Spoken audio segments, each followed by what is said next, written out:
okuwasa omuwala nga maama we beyendako ne taata wange.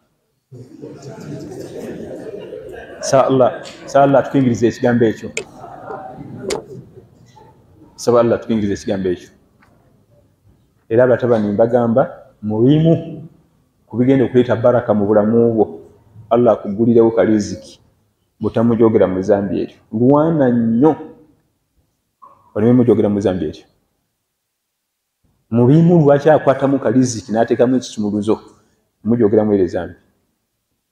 Buli w'omujogera mu zambi ye nga amyumyula eno mu riziki ati kafeezi k'abaana karenti ye banze nakola ki oba kumujoga. Ekyo kimu ekyokubiri olw'okuba nti waliwo shubuha waliwo ebibuzaabuza ennyumba gireke. Allah ganti wala tankihu ma nakaha abaukum. Amaka taata mwe yalaga n'assayoko ku mukwano galeke ne wati yamuwoowa amaka gonna n'abalimu ennyumba eyo gireke. Taatawo bw'aba yali ayogerezaako ku mwana omuwala n'atamuwoowa muleke. Ate butya bwe yaliko naye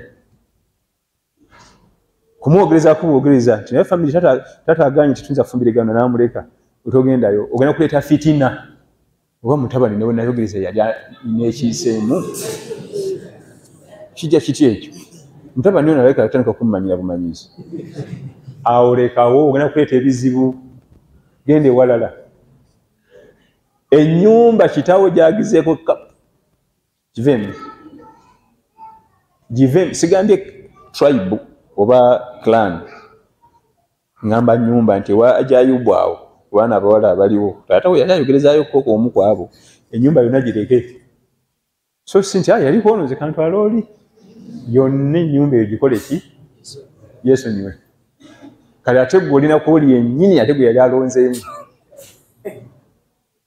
Abo bonna bamaama bo kati. Naam. Abadde agamba